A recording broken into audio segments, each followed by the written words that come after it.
C'est ainsi, à sa façon, avec des mots humains, que l'évangéliste Matthieu traduit la foi de l'Église primitive en la résurrection du Christ. Le Christ est vivant. Les premiers chrétiens avaient coutume d'aller assez souvent, et surtout chaque année pour Pâques, au tombeau du Christ, comme on va fleurir la tombe d'un être cher.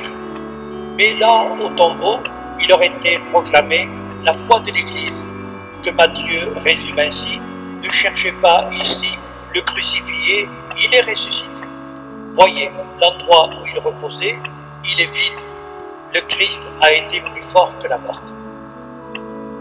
Cette lourde pierre roulée qui ferme inexorablement la porte, cette porte par laquelle personne ne repasse, personne ne revient, elle est renversée.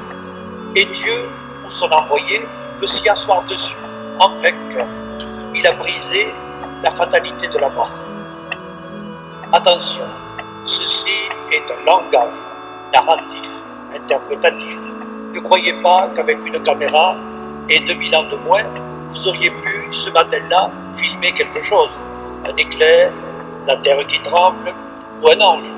Ceci est un événement de la foi, perceptible seulement aux yeux de la foi.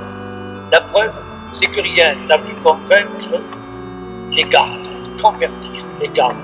Ils sont le symbole de l'incroyance, du mal, de l'aveuglement, pour qui l'histoire de Jésus n'est absolument pas signifiante. C'est peut-être parce que trop souvent, nous avons enfermé le mystère invisible dans une imagerie grossière de théâtre de patronage, que nos contemporains ont de la difficulté à croire à la résurrection.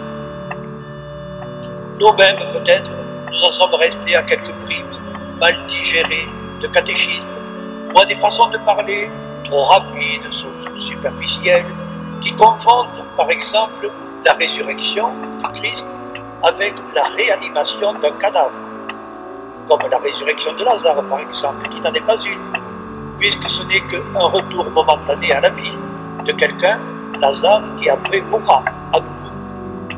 La résurrection du Christ, elle, est d'un tout autre type. Il n'est pas revenu, dira saint Augustin. Il est parvenu. Traduisons en termes modernes, Jésus n'est pas allé récupérer ses atomes de carbone, d'oxygène, d'hydrogène et d'azote, et pourquoi faire, grand Dieu? Il n'en avait pas besoin. Le tombeau vide est un signe accordé à notre faiblesse, qui aurait cru difficilement à la résurrection du Christ si le cadavre était resté là. C'est un signe, ce n'est jamais présenté dans les évangiles comme une preuve. Et si nous croyons que Dieu Tout-Puissant a maintenu, par-delà la mort, le Christ dans son identité d'être, dans son identité de Jésus de Nazareth, le comment est mystérieux. N'allons pas le traduire légèrement en approximation impensable pour des esprits tant soit peu exigeants au niveau scientifique. Saint Luc, qui s'adressait à des Grecs, préfère dire tout simplement « il est vivant », plutôt que de reprendre l'expression biblique « il s'est levé d'entre les morts ». Il est vivant, chacun à sa façon, chacun en s'exprimant à travers des textes qu'il est difficile de comparer, de faire concorder, chaque évangéliste et aussi les apôtres, car le témoignage de saint Paul, par exemple, a été écrit bien avant celui des évangiles. Chacun a essayé de rendre compte de son expérience intime, de sa foi. Il est vivant. La mort n'est pas le dernier mot de la vie, pour lui et pour ceux qui croient en lui. Il est vivant et il fait vivre. Aujourd'hui, nous affirmons les vraies dimensions de l'homme qui est assez grand pour ne pas voir son destin inscrit uniquement dans les déterminismes biologiques. Je sais, dit Jean Rostand, que lorsque je tomberai, ce sera pour de bon. Il n'y a qu'au théâtre que les acteurs se relèvent et recommencent à vivre. Eh bien non, nous osons dire à Jean Rostand, quand je tomberai, ce sera une chute, mais en Dieu, une immersion dans la splendeur de Dieu. Je crois que le meilleur de moi-même, et qui a fait de moi cet animal à part, dans l'ensemble des espèces animales, je crois que cette singularité me donne le droit d'espérer autre chose autrement. Comment? Je ne sais pas. Mais je redirai même maladroitement la foi et l'espérance des chrétiens, celle que saint Augustin, qui a été baptisé dans la nuit de Pâques il y a plus de 1600 ans, celle que saint Augustin disait à sa façon. Le pays que nous connaissons est un pays où, aussi sûrement que les saisons, alternent le vivre et le mourir. Nous cherchons le bonheur au pays de la souffrance, l'éternité au pays de la mort. Ne cherchons pas ici ce qui n'est pas d'ici. La vie est une mort en sursis. Le temps, tu cours après lui en disant « demain je ferai ceci, demain je ferai cela », insensé. Le temps ronge ton existence et elle n'est plus, et lui, l'aube du dernier jour. Mais en Jésus-Christ, dit toujours saint Augustin, mais en Jésus-Christ, il nous est dit, que craignez-vous, homme de peu de foi, homme que j'ai créé et n'abandonne pas, que je recréerai. À vous la ruine, de moi la création. Je meurs avec vous comme vous, mais je vous montre votre espérance, il est répondu à votre espérance. Un savant moderne traduit à sa façon, en l'homme, il y a plus que l'homme. Il suffit pour le croire d'avoir vu un enfant inventer une chanson, un grand mathématicien improviser au tableau, d'avoir écouté une musique de Mozart ou contemplé un vitrail de Chartres. L'homme est bien autre chose qu'un protozoaire qui s'est compliqué. Il est de la terre, mais il est aussi du ciel. Il pèse son poids de terre, mais aussi son poids d'infini. L'homme est secrètement ouvert sur l'invisible. Des générations l'ont su, l'ont expérimenté depuis toujours. Nous avons laissé dépérir nos facultés de contemplation au profit de nos facultés de travail et de calcul, de maîtrise rationnelle du monde physique. Aimer quelqu'un, c'est lui dire pour toujours. C'est lui dire tu ne mourras pas. En Jésus-Christ, voilà ce que nous pouvons dire aux hommes, la mort est vaincue, mon frère, tu es vivant et à jamais.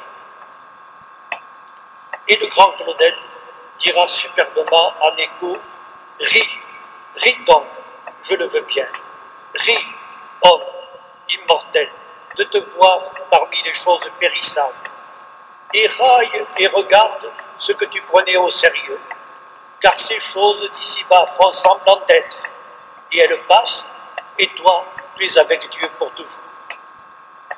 Au contraire des poètes romantiques qui chantaient et pleuraient nostalgiquement l'homme périssable dans une nature indifférente, qui continue, elle, sans un regard pour lui, Claudel renverse la perspective. C'est la nature qui passe, et l'homme reste, car Dieu est avec lui. Le Christ est vivant et il fait vivre. Comment traduire cela en réalité quotidienne en attendant l'éternel? Si tu ne vis pas la résurrection de ton vivant, tu ne la recevras pas une fois mort. Si tu ne vis pas la résurrection de ton vivant, tu ne la recevras pas une fois mort. Les pierres qui oppressent et qui écrasent l'humanité, il faut encore et toujours les renverser. Le Christ ressuscité fonde un monde nouveau sur de nouvelles bases. Il est descendu aux enfers, disons-nous dans le credo, sans trop savoir de quoi il s'agit, il faut bien l'avouer. Il est descendu aux enfers.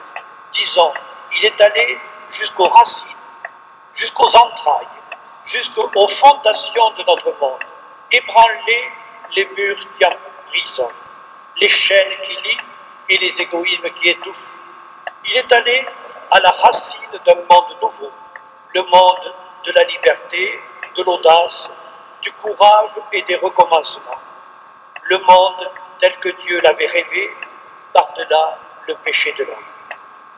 Si nous sommes ressuscités avec le Christ, dira saint Paul, que la mort n'ait plus aucun pouvoir sur nous, à chaque jour, à chaque heure, par ce péché qui tue, qui mutile et qui écrase. La résurrection est une espérance à laquelle il faut, sous peine d'être mensongère, chaque jour donner corps au plus profond des réalités humaines et dans une dimension universelle. Il y a toujours une guerre en Afghanistan, au Rwanda, au Kosovo, en Palestine. Le Christ vivant attend ses apôtres en Galilée, en terre païenne. Elle commence, la terre païenne à notre porte. La mission commence. La terre entière verra le salut de Dieu et les fruits de ce salut. Voilà, frères, faisons aujourd'hui nos Pâques, notre Pâques, qui nous fait passer du côté des vivants, du côté du vivant. C'est à cette condition seulement qu'il nous sera donné de communier dans la pleine vérité du Christ au jour sans déclin à la table de Dieu. Le Christ est vivant, toi aussi, frère, tu es vivant et à jamais.